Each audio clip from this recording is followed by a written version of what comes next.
March 2020. The novel coronavirus arrived in St. Louis. Folks don't have any kind of an immunity to it at this point in time, which is why we're seeing it spread so much. And restaurants began welcoming fewer diners amid growing reservations. Honestly, it just started to scare us. It was so much. But this sacrifice has saved many thousands of lives. If you feel safe going out, go support your local businesses now while you can. We must stay in our homes, stay away from others, and do all that we can to prevent the spread of the coronavirus. Eventually, staying in wasn't enough, and there could be no more dine-in either. In some cases by choice, then by order. It was an extremely difficult decision. I am worried about people's health, and I am worried about people's finances. I wish we did not have to do this. In a restaurant, when you're eating and talking, that's an area where higher than likely transmission would occur. Restaurateurs overnight had to kind of recreate and reconcept their own restaurants. When restaurants asked their patrons for support with takeout, St. Louisans delivered. We have a lot of deliveries. They usually come around dinner time. There's a whole rush. Sometimes we actually have to pause them because there's too many coming in. But when a pandemic we expected to last a few weeks stretched into months, this was all getting harder to stomach.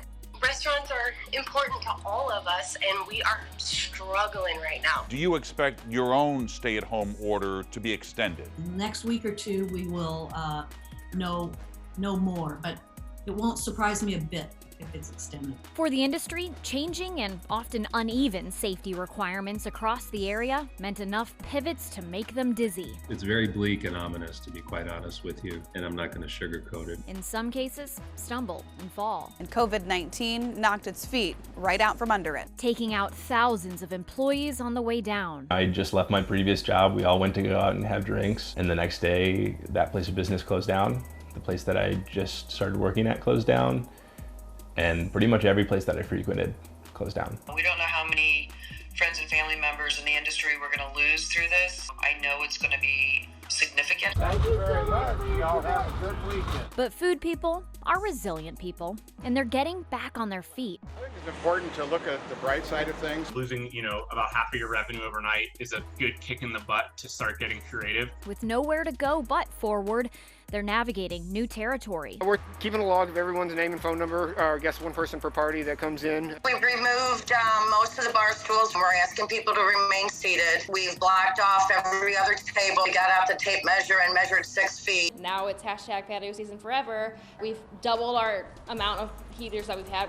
We try to get them next to every single table. With hopes to feed us, entertain us, host us, nourish our communities once again. Brandon Schneider is about to request a table for two. It has been a while. We don't all agree on a lot these days, but I think what we can agree on is that, restaurants are really important to the economy. So in March of 2021, where do we go from here? We're a place of not only economic strength, but we're a place of emotional strength. I sat down from afar with 4 local foodies to talk about what happened, what comes next, and how the restaurant industry can and must recover after a year tabled.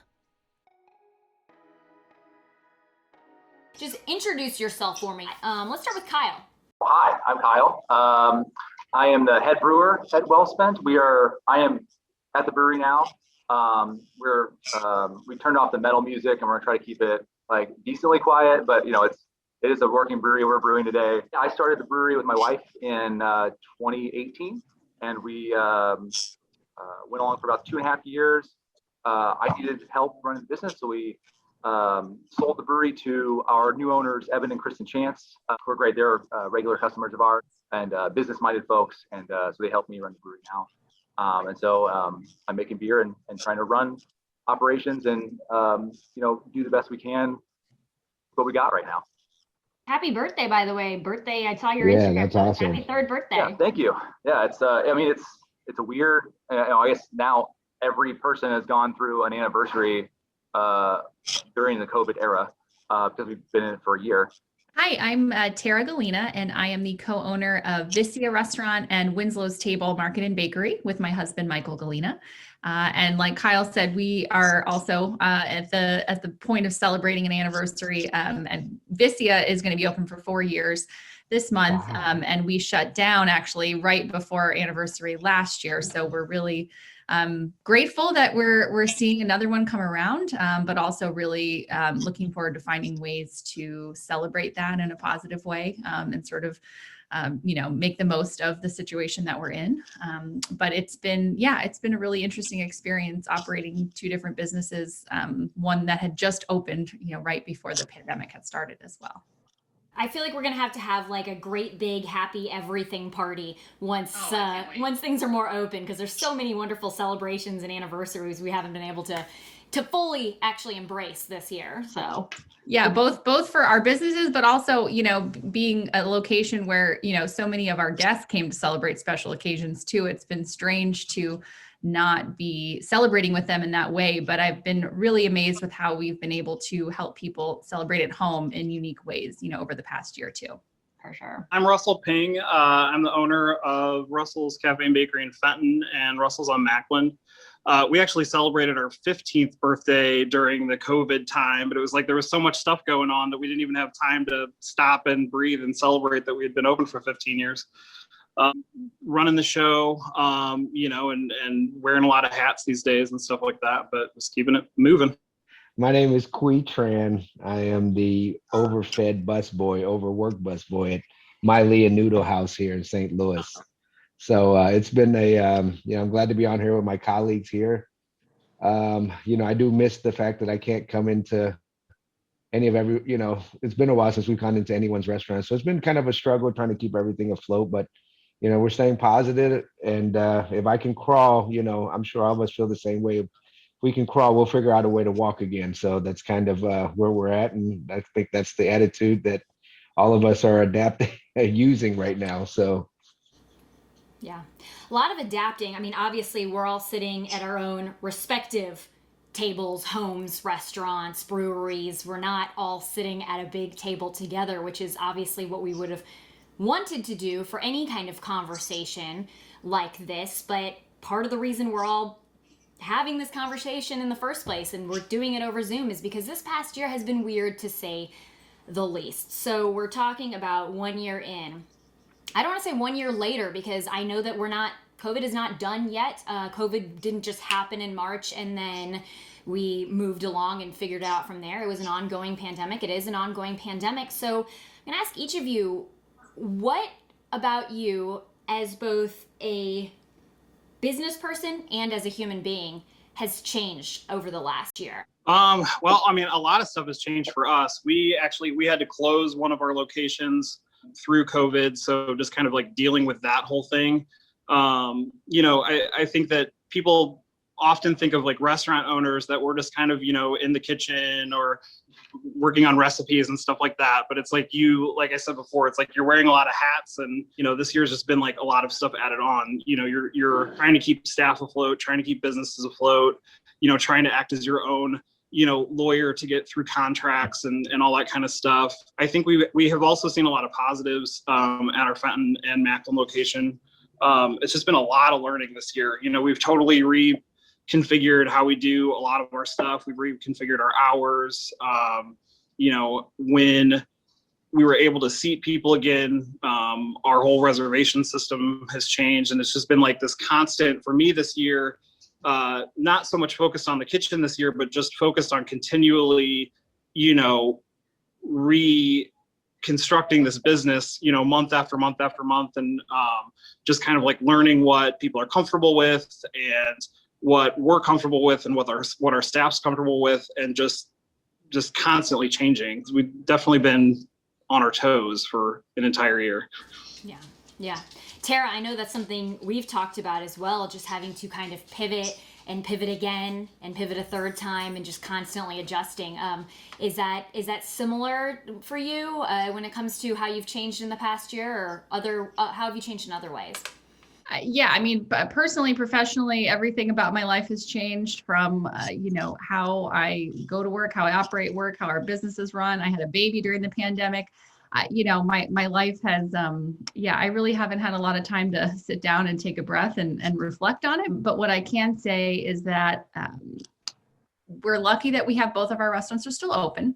They're very different than they used to be. And in some ways, in positives, I think Winslow's in particular, our kind of strategy that we took back in May of last year was to reopen as an online grocery and a place that people in our community could find great local food. And that took off in a way I really never anticipated, in addition to just doing our great, food that we do takeaway. And now we've reopened on the interior as a full-on, market, which is really kind of taken a life of its own in a way that I don't think we would have ever done before. In fact, when we opened Winslow's, we very much decided not to be a market at all. So, it's kind of funny how things come back full circle. But those are the roots of the restaurant, so it's sort of fitting in a way.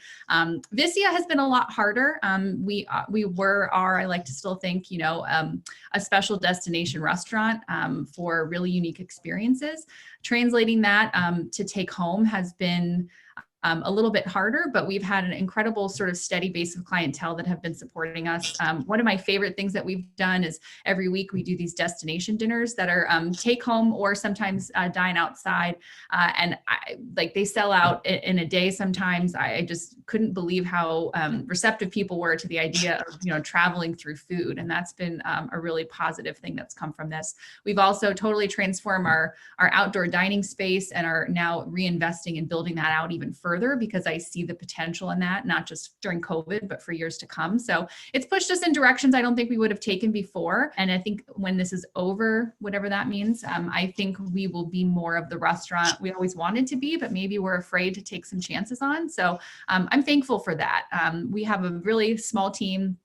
I'm really excited to eventually hire back more people and grow, but I still feel like we're not quite there yet. But I'm very much looking forward to it. Yeah. Congrats on the baby, by the way. So he's like 9 months old now. So it's like, old news, but time is a weird construct in pandemic. I swear it's strange. So, Kui, how about you? We've been very fortunate to be able to hang on. At first, I think with all my colleagues here, it was very very stressful because no one knew what was going on, and we're trying to sort through the government planning, programs, PPP, idle loans.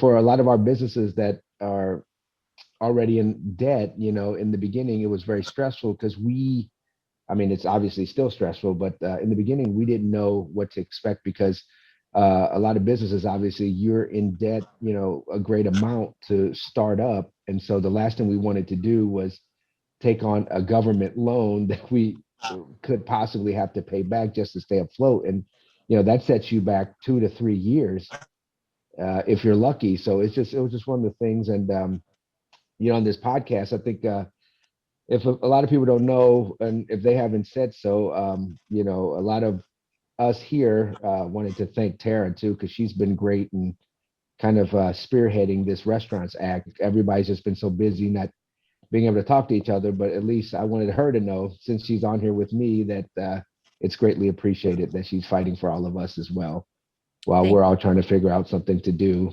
But it's been very difficult. I think fortunately, we already did 20% of our business was already carry out. So we didn't really have to transition that much as far as a lot of restaurants who may do 5 carry out orders a week. We just basically transitioned to 100% carry out. And then now it's 80% carry out, 20% dine in, as opposed to it used to be 80 dine in and 20 carry out. And so, we're just, we're trying to keep collaborations open, talking to other friends in the restaurant industry. During the pandemic, we were able to still, do a Lion's Choice collabo and do a Bird and Barrel collabo and Salt and Smoke, Pappy's. We had so many other restaurants lined up, but I think when they shut us down again in November, we didn't want to overwhelm a lot of restaurants because obviously some people didn't have the means. So, just like all of my friends here, we're just trying to figure out ways to get through this, trying to find out ways to, through neighborhood deliveries or whatever, just trying to find ways to bring in revenue. So that's kind of like where we're at, and we'll continue that way in hopes to, I don't really see it really opening back up until more people get vaccinated. So once that, happens, and hopefully that happens sooner than later, whatever the new normal is, it'll be better than, you know, what it is now. So Here's hoping. yes, yes. Yeah. Kyle, I'm so interested in your answer because, you know, we're talking about a third anniversary, and in that 3 years, it's been all sorts of like a phoenix from the ashes. We well spent shut down and then was able to reopen, and that was in February of 2020, was it not? Yeah, we were open for about 3 weeks before we shut down again for COVID. So we closed in July of 2019 and then opened in February. And so that, you know, as harsh as that sounds, we actually were a little bit more prepared, I think, than most of our other kind of restaurant and brewery folks, because we were prepared for that additional startup period of like a year of just like trying to kind of find our way again. And so we had kind of, you know, stashed some cash away to kind of deal with that kind of first year uncertainty. And so, you know, I mean, the level of uncertainty we were expecting and what we got were different things, but we at least weren't, you know, we didn't have a lot of debt, we didn't have any debt, and we had that kind of going for us too. So as much as we've had to, you know, I only say pivot once. I'm trying to promise, so I only say pivot once, but as much as we had to pivot, we were prepared for that. So it was, yeah, a lot of emotion there, but like at least we had, you know, kind of the backing too. I want to touch on something Russell mentioned, though, when it comes to, you know, being your own lawyer for certain things, being your own advocate, or what Kui was talking about with Tara in the Restaurants Act, and just having to navigate so many different things. I mean, how much, and I'll just open this up to the floor, how much of your job in the past year has been not even just the minutia of making sure the food looks good when it goes out, or the drinks taste good, or the environment is nice, and just navigating the rules, the laws, the policies that could maybe help you stay afloat? I would say 95%. I mean, I think 5% of my life has been like normal food and beverage related business, which is sad in some ways, but you know, you have to be, you know, as you know, I've heard mentioned in the panel, you know, you have to be your own advocate. You have to speak up for yourself. You have to ask questions. You have to call whoever, you know, you can get on the phone to give you advice, whether it's, you know, accounting advice or legal advice. I reach out to different industries, but yeah, I mean, the legalities of our operating our businesses is one big piece of it, and adapting to those changes, but also trying to get what is available to us in terms of government support as well has been a hugely time-consuming task. For those who have been able to secure a PPP loan, you know, it's for, I mean, me personally has been a lifesaver that I don't know we could have survived without. But it was so much work. And I had, thankfully, resources to help me that were able to guide me and not charge me an arm and a leg to do so. But there's a lot of people who don't have that access. And all I could think about during the process was that piece of it and how discouraging it would be to somebody who didn't know who to turn to, you know, and it's not over. I mean, I think there's still things that people maybe even aren't tapping into, like tax credits that are, again, are really helping us survive, that I hope people know about. But again, I don't know where everybody gets their information or what they see on social media, or if they have great attorneys or accountants that are, you know, kind of advocating for them. So again, it's really kind of every man for themselves, which I think has been really eye-opening through this experience. And I hope there's some potential to have some more cohesive messaging and support resources in our own St. Louis community for restaurants, you know, when this is kind of over. Mm-hmm. Yeah, I would say I totally agree. Probably 95% of my time has gone to just kind of figuring out what's next. I mean, I know like for us, we've got multiple locations, we've got multiple LLCs. So like, you know, we ran into with, you know, our first disaster relief loan went through really fast. I've been now trying to get my second disaster relief loan for the other LLC to go through for 6 months without any luck on that. And kind of like, you know, you're trying to run your business and do the things that you normally do. And luckily I've got a really amazing team of people that you know, I know can step up for me, like while I'm off doing all these different things. But there's no real resource for restaurants to go and say, okay, here's the checklist of all the different things that you can take advantage of, and here's the simplest way to do it. It just takes a ton of time. So I've been, this year has been so much more sitting in front of a computer, and just talking to people and talking to lawyers and doing that kind of stuff than I've ever experienced.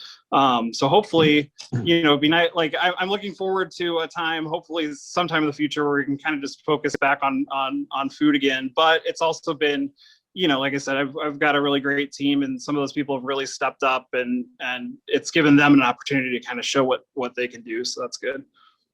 I would also mention, I don't know, I didn't think of it before, but a very large part of my time over this past year has also been trying to be some type of COVID resource expert for my staff, which, I have zero experience in. I thank the lucky stars. My mom actually works for the Department of Health in Broward County, Florida. So she is like, I call her whenever I have questions, but like, that's crazy. But I mean, in terms of, what constitutes whether or not someone can come to work when they have to get tested. For a long time, it was like tracking down a place for them to get tested, which was so hard. And then having to test my whole staff, and then having to decide, are we going to close the business? Are we able to reopen the business? I had to contact trace for every single one of my employees to find out, who were they around, and kind of, I mean, that part of it was immensely challenging, and keeping our employees safe. I mean, for me, and I'm sure for everyone on this call, has been paramount, and has been more important than anything else during this whole time. And that's been really hard. And again, we're all just sort of fighting to figure out how to do it without, without any real guidance.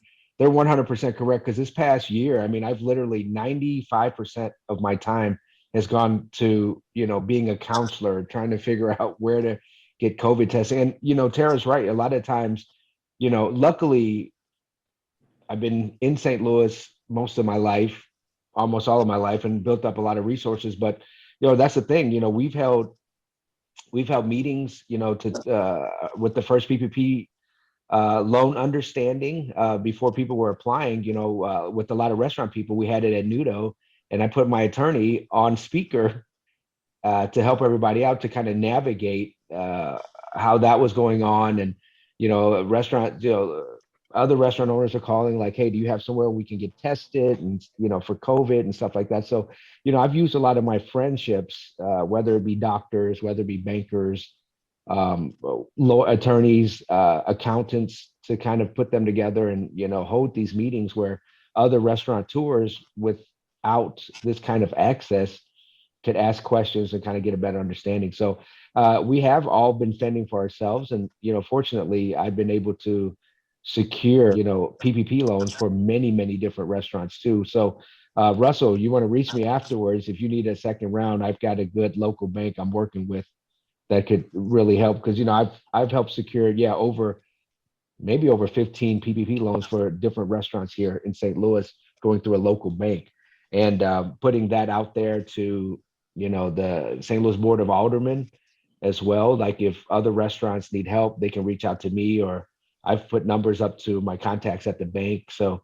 it's just, we've been trying to figure out how to survive, and then also at the same time trying to figure out how to help other restaurateurs. So that's kind of been the whole year last year.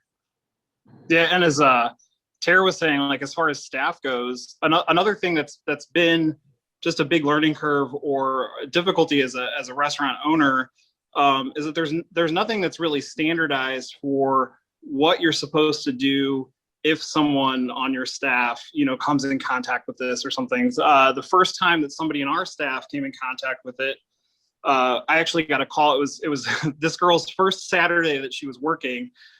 She worked on a weekend and then went and got tested. And I got a call from the health department saying, like, somebody from your staff has tested positive. And I said, okay, like, we knew eventually this is going to happen. So what do we do? Like, what's the bullet point list of what we're supposed to do? And she just flat out said, I don't know. So we ended up closing for a full 2 weeks. So, it's like losing during the week right now with the shutdowns, our week business is not huge, but two weekends is giant. and to have the people that are calling you to tell you that, it's probably the best idea to shut down, like have really no idea what you're supposed to do or not having a resources, pretty tricky. So that's been a lot of learning kind of like what to do as those things happen over the last year. It seems from my perspective, though, that it would be the type of thing that is hard to come up with a checklist, because from what I've learned about, and I love talking to restaurant folks and food business folks, because the stories are often so different and how you came to this is so different, how you run the business is so different. But that presents its own challenges, because, what works for Russell might not work for Kyle, for Tara, for Kui. And how much of that is involved in balancing all of this? You want to have some guidance, but at the same time, sometimes the guidance doesn't work for every situation. Yeah, I think that was frustrating for a lot of for our staff is, we're trying to go to med school overnight, between the short time frame that we knew we could reopen for whatever limited capacity we could. So we tried to figure out, what that meant. And so what we did was we looked at, I think the Momofuku restaurant group put out they just put their PDF of their new policies on their website. And then I think Gerard crafted a similar thing. We just kind of did a kind of copy and paste. And because, I just didn't know what to do there. And we've taken those and we've revised them, 10 times since we started reopening. And I think it's frustrating for our staff, just like it's frustrating as a country to kind of, you put out a mandate or you put out something that says, oh, you should do this. And then, okay, no, we've learned more and now we need to do this.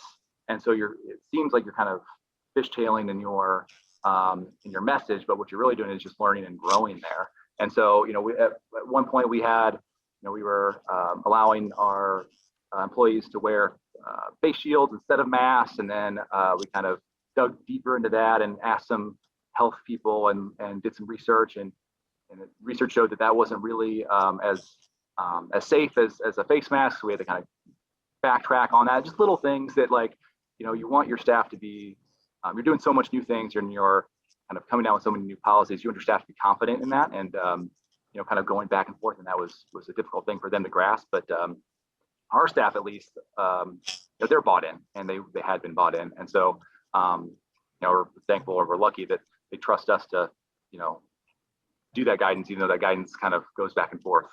Yeah. It seems like the staff side of things is really, really, really important to all of you. And I was speaking to somebody else for the podcast, and she told me, you know what?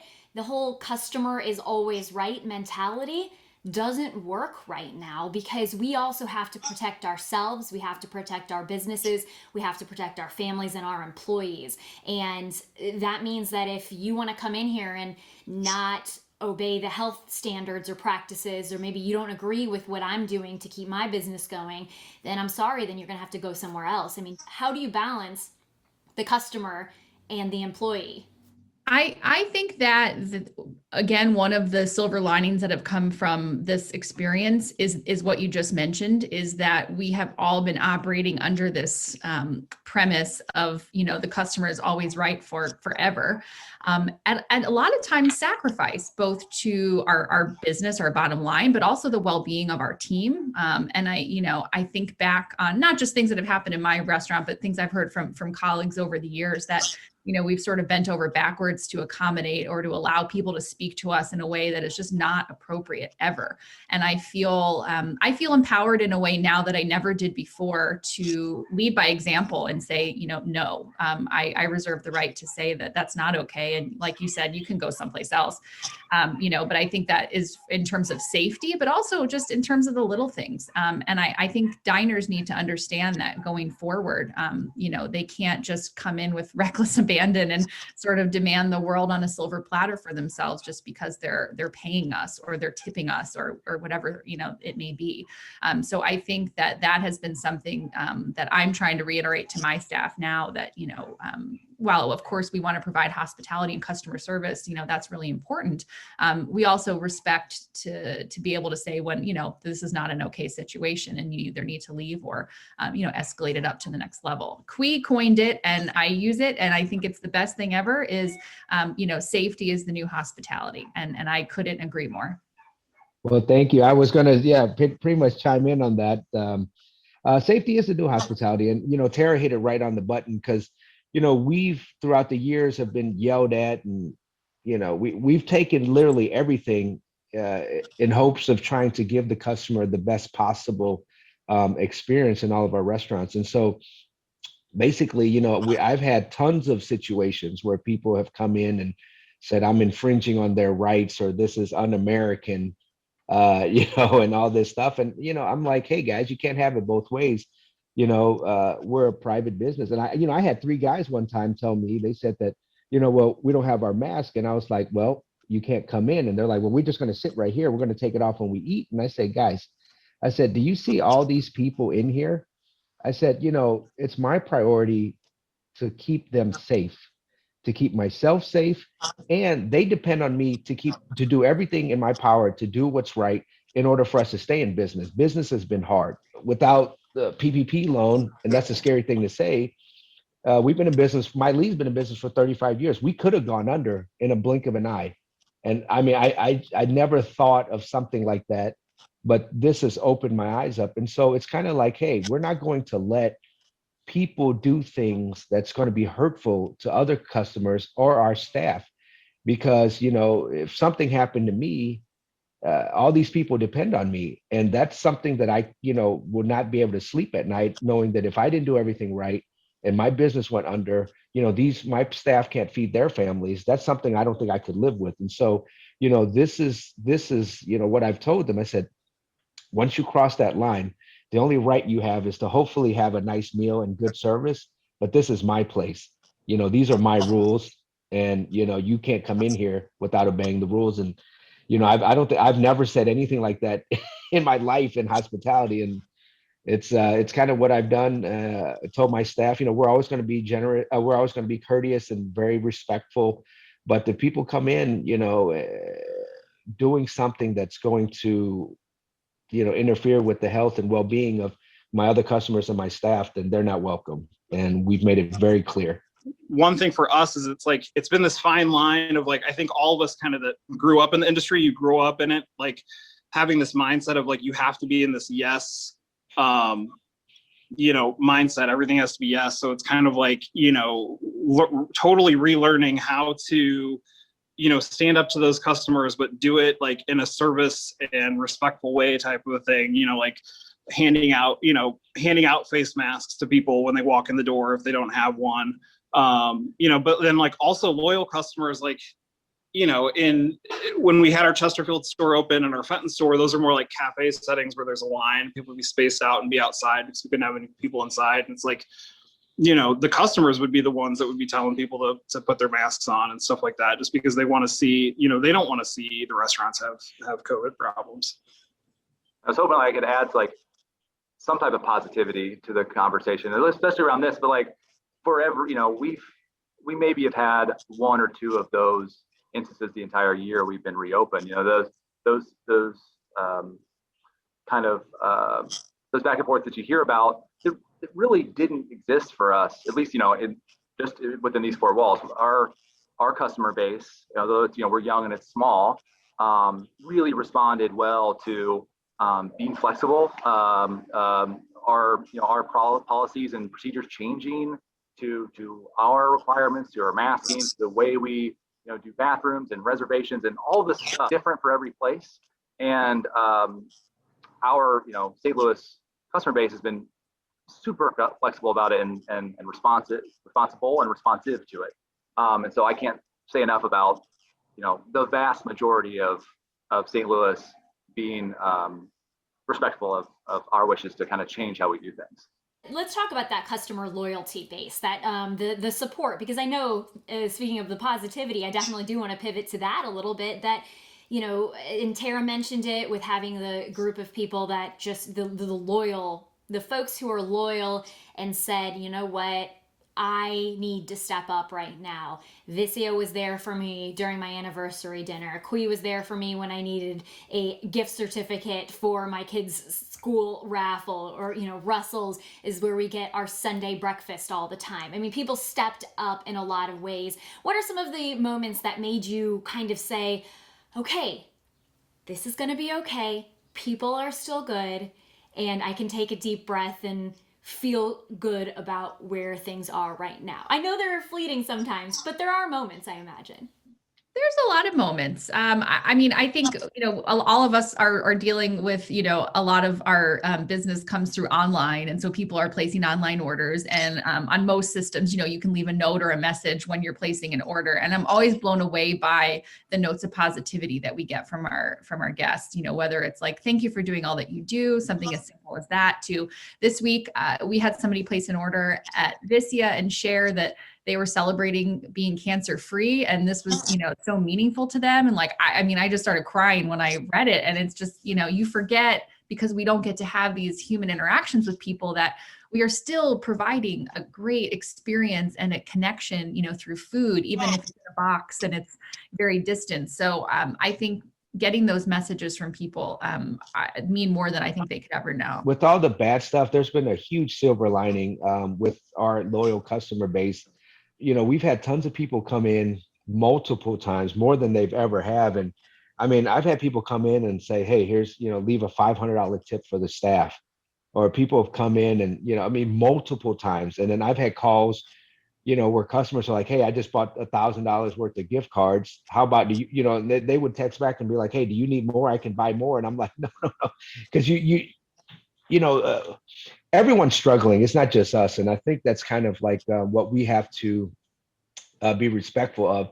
I would never ask customers to do more than they already have, because obviously the whole world is struggling right now. But just to see that, like Tara said, it's incredibly heartwarming for, people to come in and just, I mean, some guy's writing a check for $500 to leave to the staff. I mean, what, that helps keep your staff there, all the good work you've done.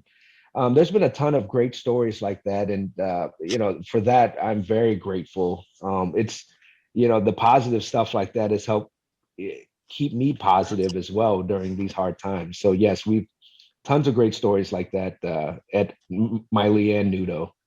We've had some positive stuff too, as far as, just seeing people support us. We, the second shutdown happened right as we were expanding our original Fenton location just for some new dining space. And we were like, the day that we were gonna open that little bit of extra space, spaced out or whatever, they announced that, we were shut down again. So we decided to open up, do online stores and ship gooey butter nationwide. And we had an amazing response to that. And a lot of it was just, our loyal customers that are like, yeah, we'll ship these to everybody. Through the month of December, we ended up shipping out over 3,000 of them. Just because, and people really, I mean, I think people, like, everybody's struggling, but everybody's like really wants to know how they can help all the businesses survive. For each of you, why do you think that people should care? Why should people care about our local restaurants and our local food scene, specifically here in St. Louis? Where do we start with that? I mean, the restaurants, one restaurant, like, let's just say Miley's alone. I mean, we, from everything from the food stuff, so the dishes, like, we keep so many industries alive because we purchase these things. Because you got to think, people don't realize that if you're lucky, you only net, if you're lucky, you may net 15% of everything you bring in. So that means if it's 15% staying with me, 85% of my business is going to buy, cleaning supplies, dishwashing soap, going to the farmers, going to other food industries, drink, wine. I mean, everything. We keep so much industry afloat that people don't realize, stuff like that. And so it's just kind of like, if you take, it's unfortunate because, during the pandemic, all this stuff, people are finally realizing that the restaurant industry is larger than the airline, the automotive industry combined. The only difference is we don't have any lobbyists. there's no one representing us but ourselves, because we've always been, for every business owner, every restaurateur, we've always been self-sufficient. That's the only way to run. We've been taught that. But now I think more than anything, with the pandemic, it's taught us that we actually need to come together. And, we're stronger together than we are separate. And everybody has become a community, like a community consultant, kind of bringing in other restaurants and seeing how we can help each other and stuff like that. So that's the one unfortunate thing, because people still look at us like it's just, oh, it's just the restaurant industry. But uh, the power that we bring as far as economically is huge. If you took us off the map right now, the economy would 100% collapse. It's not just the economic side, but it's the emotional side. Like Tara said, your cancer-free celebrations, your birthdays, your anniversaries, how many people have gotten engaged at your restaurant. And so we're a place of not only economic strength, but we're a place of emotional strength. Well, shoot. Now, I mean, Kui, I feel like you answered a lot of what I think the response might be. But does anybody have anything to add to that, Tara?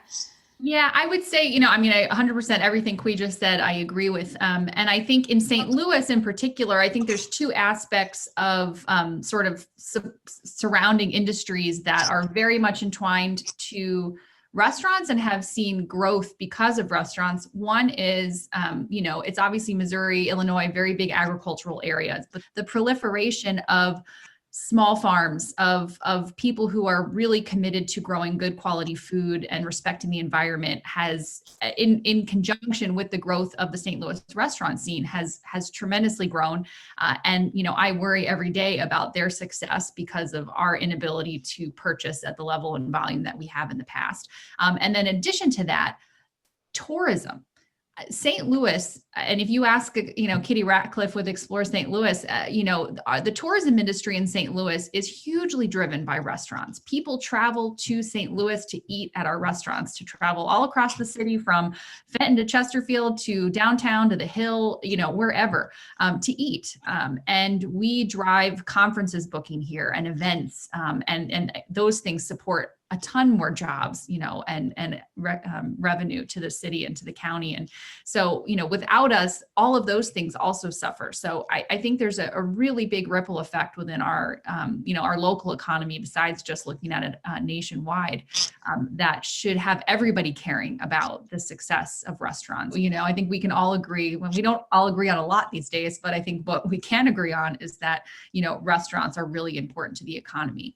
And I hope that really sticks, moving forward. Mm-hmm.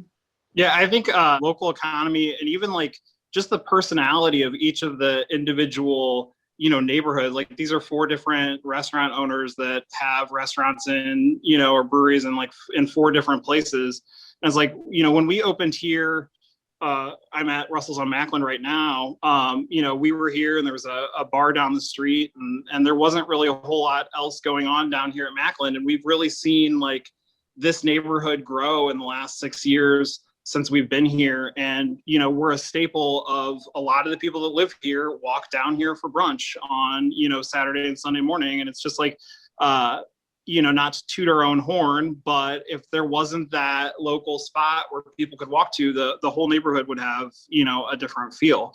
And it's the same thing, we have this restaurant, and then also in Fenton, you see a lot more chain restaurants and things like that in Fenton. So our little tiny cafe and bakery there that, we do everything from scratch, and we use the same, methods that we do kind of more for more high-end dining. People just really gravitate to that because it has personality, and it adds personality. You add to the community.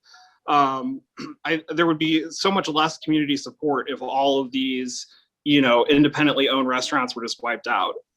Really, just as a consumer of food, I think that all of my experiences, especially as an adult, with coming closer to where my food comes from, comes through restaurants. And if it's not, if BC isn't able to buy the produce from the local farmer, that local farmer can't exist, and then my food comes from somewhere else that's not here. And so that's what really I'm I'm worried about, both as a business and just as a resident of St. Louis, is that, what happens not just with restaurants closing, but the ripple effects of that, and not just with.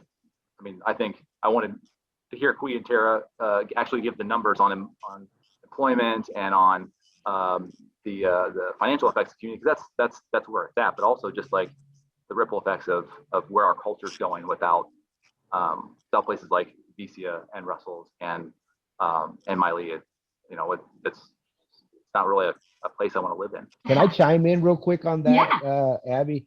So with what everybody says, also, what Russell said, that the restaurant is the soul of a neighborhood.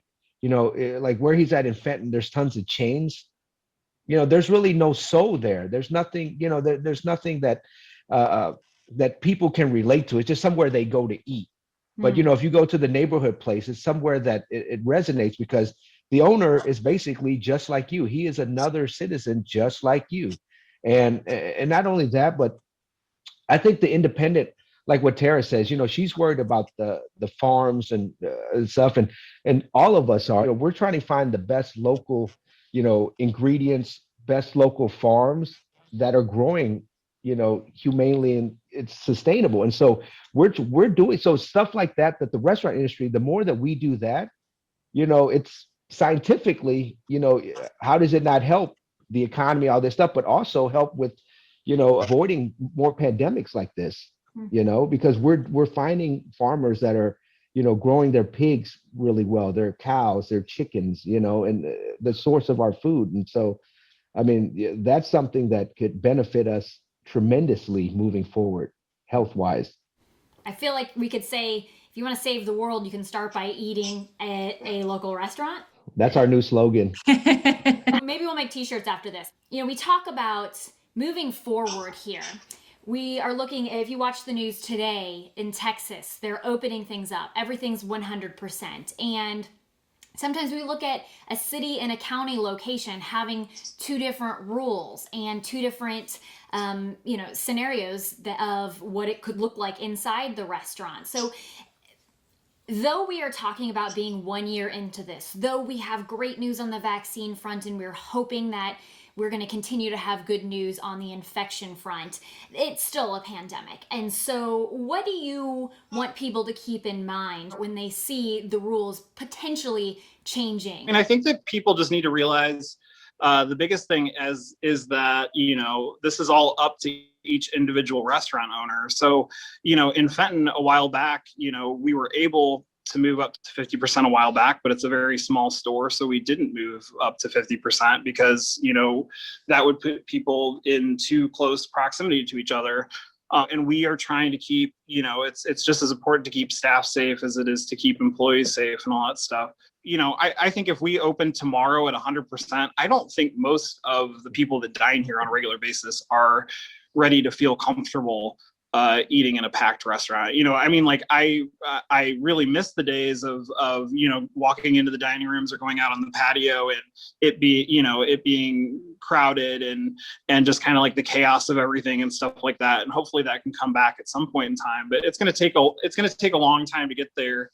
And each restaurant kind of has to do it in their own way and how they feel comfortable. But on the flip side of that, for me, like county and city, it would be nice if the two talked to each other a little bit more. That was kind of a little bit of a struggle during that second shutdown. And I think one of the things that I hear, and it makes me, I don't want to say cringe, but there's a lot of cringeworthy things in the world. I don't know if this is exactly qualifies as one of them, but one of the things that I hear about is good news for restaurants or bad news for restaurants. Good news, capacity is opened up, and in Texas, you can it's 100%. You can go wherever. There's no restrictions in St. Charles County. But then the individual restaurant owner might say, I don't feel comfortable with that. Now my bad news is that I have to talk to people on an individual basis. There is no team restaurant versus team COVID safety.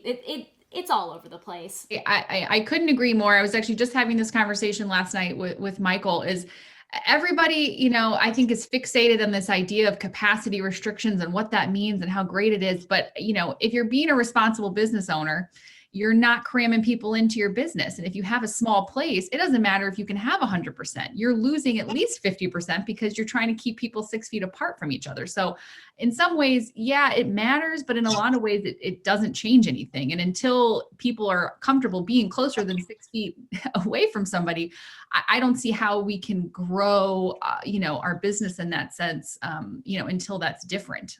So again, I sort of wish that was the guidance we were getting from our elected officials is, hey, this is the safe way to operate your business, is to keep people apart as opposed to just focusing on these capacity numbers.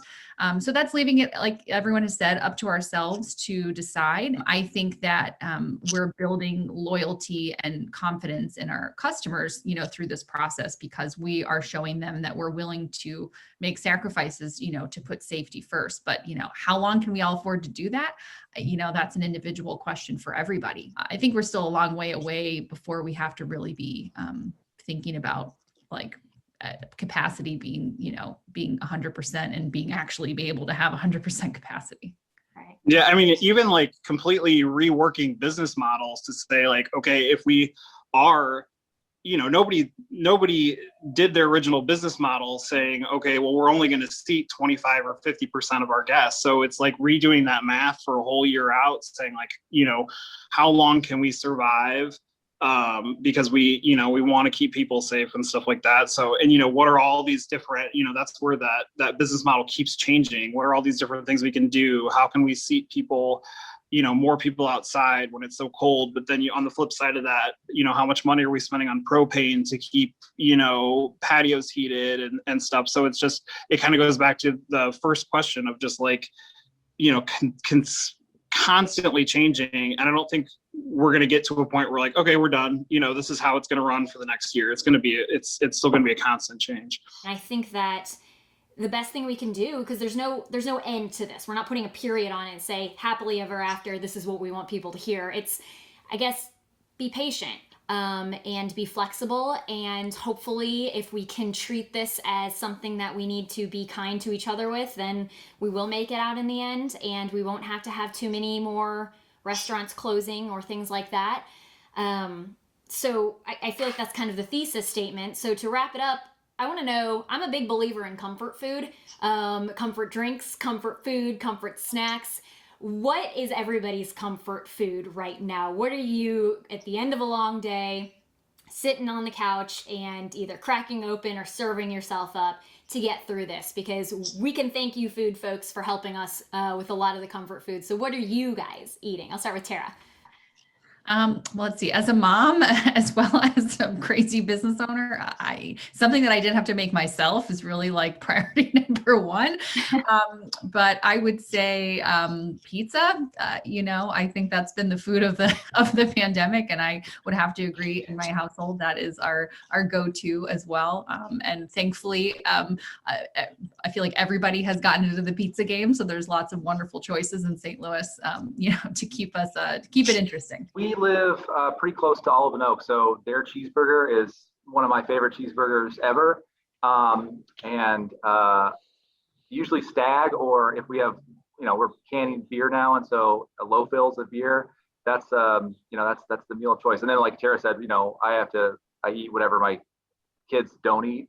So that's the other thing. We've got a 5-year-old too, so yeah, definitely. I would say we've definitely stocked the freezer with more ice cream this year than we ever had in the past, and a lot of pizza, a lot of making pizza at home. So the carbs are definitely up. Okay, Kui, you better not ruin this by giving us some kind of healthy option here. Healthy option. I put on 15 pounds since this pandemic. You're That's asking nothing. Oh gosh. You're asking what the comfort food is. The comfort food is yes, everything. It's been crazy because I'm a soup guy. That's something I love. So fortunately, that's something I do. So I swear I've made so much noodle soup. But again, like it's noodle, any kind of pasta, pizza, or rice. I mean, literally, or some kind of cake. Because we just picked up the carrot cake from Winslow's too. But it's just kind of it's got to be like pizza and burgers and noodles is just kind of like where I'm at, and that's all I've been eating. And like Russell said, the carb game is way up, and I put 15 pounds on it, on myself to show for it. So. Well, whatever this next few months, whatever this next year looks like, wherever we stand when we're sitting here having this conversation in March of 2022, hopefully we'll be sitting maybe at the same table at that point. Y'all represent something about St. Louis that makes me proud to be from St. Louis. And so I just wanted to say, on behalf of all the people who listen to the podcast or watch the news, thank you. For being resilient, for being flexible and being creative. And thank you for having this conversation with me today. And, there are a lot of people rooting for all of you. Well, thanks for telling our story. Good to see everybody. Thanks. Don't see anybody anymore. So good to see you guys. Good luck. See you soon. Thanks, guys.